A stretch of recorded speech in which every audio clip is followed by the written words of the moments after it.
आज की कहानी है माँ का आशीर्वाद।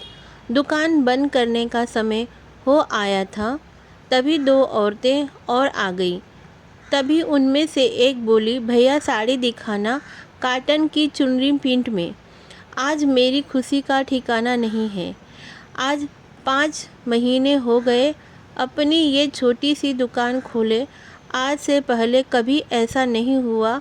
आज सुबह से 10-15 कस्टमर आ चुके हैं और बिक्री भी ठीक ठाक हो गई है। सच बोलूँ तो इस दुकान का किराया निकलना भी बहुत मुश्किल हो रहा था। रोज़ 1 या 2 साड़ी तो कभी एक सूट ही बेच पाता था, या कभी सिर्फ 1-2 दुपट्टे ही। मैंने माँ की सारी जमा पूंजी लगा दिया है। सोचा था माल ठीक रखूँगा तो लोग आएंगे ही, लेकिन लोग आते ही नहीं थे। दुकान भी मेन रोड से सट एक पतली सी गली में मिली है। लोगों को तो ठीक से दिखता भी नहीं होगा, पर एक बोर्ड मेन रोड पर लगा रखा है मैंने। सामने मेन रोड पर ही एक सरदार जी की साड़ियों की दुकान है। इस छोटे शहर के ज़्यादातर लोग उन्हीं की बड़ी दुकान से कपड़े लेते हैं। रोज़ सैकड़ों कस्टमर उनकी दुकान पर आते हैं, पर लगता है माँ के आशीर्वाद से उनकी दुकान की रौनक में अब कुछ कम कर दूंगा। आज खुशी के साथ हैरानी भी हो रही थी।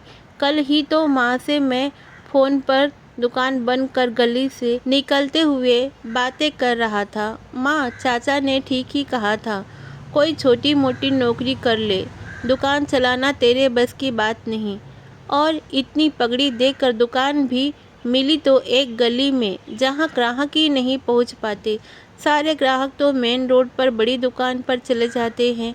किराया निकलना भी बहुत मुश्किल हो रहा है। परिवार कैसे चलेगा? माँ और बच्चों को कहाँ से पढ़ाऊँगा?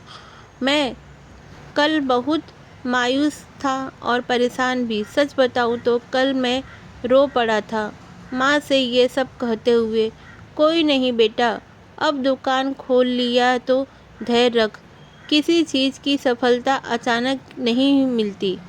देखना भगवान सब ठीक करेगा माँ। माँ का आशीर्वाद ही है।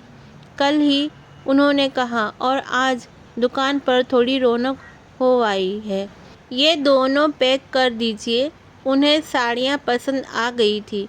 मैं उनका बिल बनाने लगा, तभी एक औरत बोल पड़ी, सरदार जी ने ठीक ही कहा था, काटन की साड़ियाँ भी अच्छी मिल जाएगी यहाँ पर, और दाम भी ठीक लगते हैं। जी कौन सरदार जी? मैं पूछ पड़ा। यही अपने बूटा जी, साड़ी वाले। उनके पास चुनरी प्रिंट की साड़ी नहीं थी। मुझे बड़ा आश्चर्य हुआ। बूटा जी ने अपने कस्टमर यहाँ क्यों भेज रहे हैं? उनके यहाँ तो खुद सारे कलेक्शन होते हैं। मैंने पैसे लेकर गले में रख लिया। दुकान को बंद करके सरदार जी के दुकान पर पहुँचा। वे भी दुकान बंद ही कर रहे थे। बूटा सिंह जी, आपने अपने ग्राहक को मेरी दुकान पर भेजा? ओए नहीं जी, बस उन्हें जो चाहिए था वो मेरी दुकान पर नहीं था, तो आपकी दुकान बता दिया। मैं जानता हूँ इनके दुकान पर सब सामान होता है। उनके वर्कर साड़ियाँ समेट रहे थे। उनमें से कुछ वैसी ही साड़ी भी थी जैसी साड़ियाँ मैं अभी अभी बेची थी। मैंने ये देखकर फिर उनकी तरफ देखा। इसमें आपका नुकसान नहीं होगा बूटा सिंह जी? नुकसान की क्या बात है जी? सबकी गृहस्थी चलनी चाहिए। तुम्हारा भी तो परिवार है। शायद इन्होंने कल फ़ोन पर माँ से मेरी बात सुन ली थी। मैं इस बात पर खुश हो रहा था कि ये सब माँ के आशीर्वाद से हो रहा है।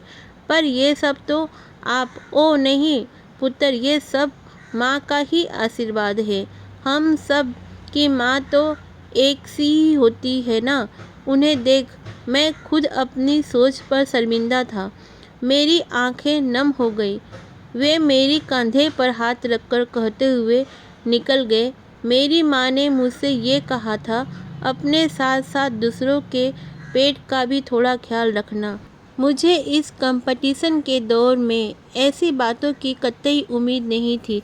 कहानी पसंद आए तो चैनल को ज़रूर सब्सक्राइब कीजिए और शेयर कीजिए, लाइक कीजिए। कहानी सुनने के लिए धन्यवाद।